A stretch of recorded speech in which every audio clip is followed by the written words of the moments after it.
Conversaremos sobre el material titulado Momentos y fases del trabajo doctoral, subtitulado Entramado semántico escritural. Vamos a hacer un ejercicio de desglosar este subtítulo, comenzando por la significación de la palabra entramado en el contexto del momento y la fase del trabajo doctoral.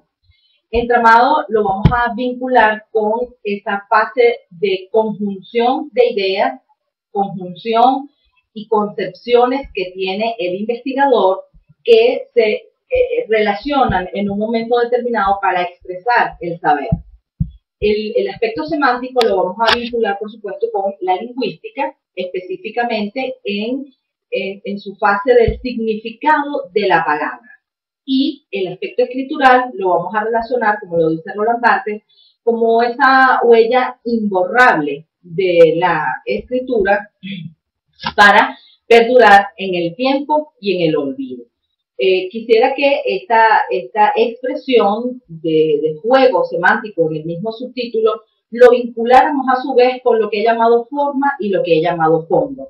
Si nosotros visualizamos en la pantalla, vamos a relacionar que la forma está del lado del conocimiento teórico, es decir, la parte del conocimiento explícito, y que lo vamos a vincular también con esa primera fase que el lector se encuentra cuando toma la tesis, y es la parte perceptiva, es la parte, digamos, estructural de la tesis, el título, el autor, el año que fue elaborada la tesis, el resumen de la tesis, es decir, la parte estructural, eso es forma. Pero si nos vamos al conocimiento metódico, entonces vamos a entrar en lo que es el fondo, es ya el saber escrito, producto de todo el trabajo de investigación. Vamos a ir ahora revisando cada una de sus fases, comenzando por el título. El título a veces se discute que sí, que se coloca todo el título es cuando terminamos todo el trabajo. Eso es cierto, pero hay una lógica que debe acompañar a esa premisa, que es vincular también todos y cada uno de los núcleos por los que hemos atravesado al momento de elaborar nuestro trabajo, y que es decir mucho en pocas palabras, es decir, usted tiene que abarcar casi todos los núcleos importantes de su tesis, lo tiene que centrar en el título. En ese sentido, repito, decir mucho en pocas palabras, para resaltar, digamos, y de una vez ilustrar al lector en esa fase primera perceptiva de su función de lector, qué es lo que él va a encontrarse en ese trabajo. Si nosotros nos vamos al resumen, como el segundo aspecto de este entramado semántico escritural, es la forma muy cuidada de escribir y resaltar los grandes núcleos temáticos de todo el trabajo. El resumen, cuidadosamente escrito, cuidadosamente discernido, tiene también que presentar cierta flexibilidad, que es el lector ingenuo que está buscando un trabajo de investigación que le sirva de antecedente o de referencia, cuando lea su resumen se convenza que ese trabajo es importante para su nueva referencia. En cuanto a la introducción, me atrevo a decir sobre la base de mi experiencia, que la introducción es un ensayo argumentativo, muy bien expuesto, muy bien escrito, en donde prácticamente usted le abre la puerta de esa tesis al lector para que se ubique qué es lo que él se va a encontrar como apartados importantes dentro de ese trabajo. En la introducción hay un trabajo más enunciativo que descriptivo desde el punto de vista escritural, inclusive desde el punto de vista racional. La introducción lleva un componente importante de emoción desde el punto de vista también de escribir.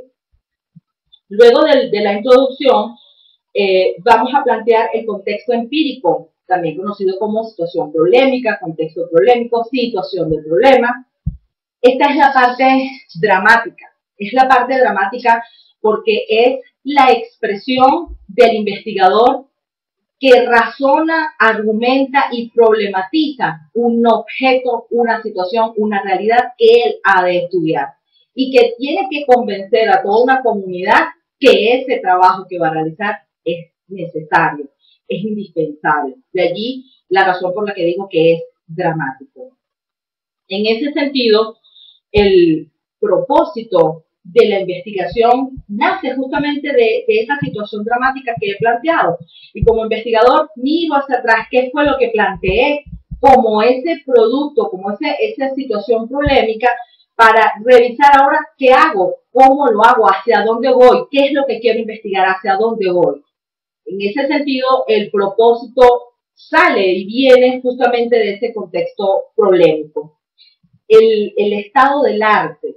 El estado del arte es una parte muy fácil porque como sujeto investigador no tiene que inventar nada, no tiene que crear nada.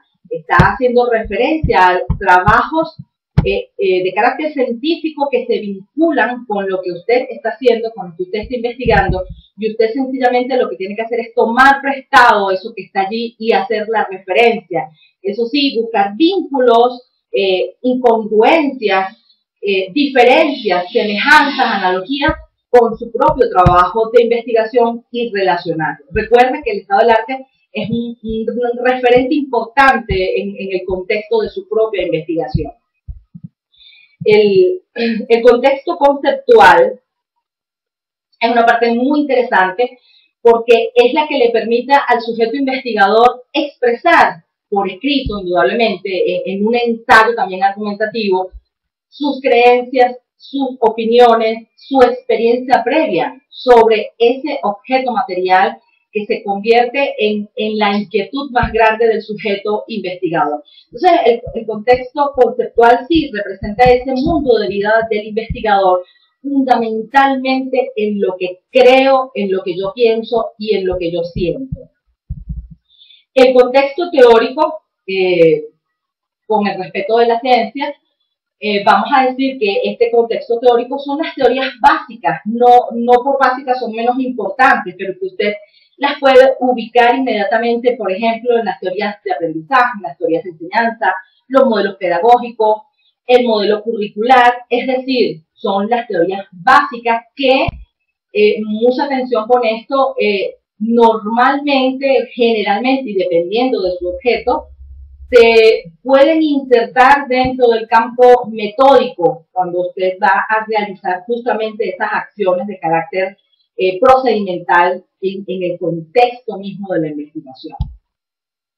El contexto epistemológico, como lo hemos conversado, refiere fundamentalmente sobre qué gigante voy a considerar yo ese objeto de estudio, esa investigación y esa realidad que he de abordar.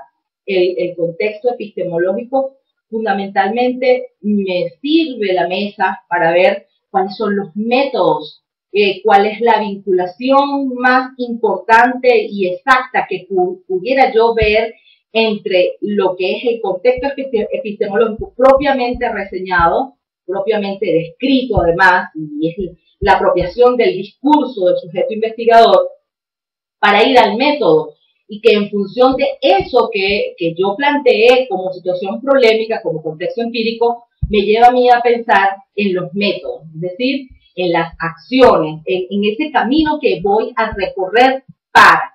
Ese es el método. Allí en la presentación podrán ver, seleccioné fundamentalmente los de Martínez 2004, porque me parece muy didáctica la forma como él menciona los métodos. Es interesante además ver que de manera muy breve está reseñado, pero que de acuerdo al fundamento epistemológico que usted tenga, justamente se va y profundiza el método que usted haya elegido. También importante pensar y reflexionar que usted como sujeto investigador y sobre la base de esa situación polémica, usted puede realizar su propio método.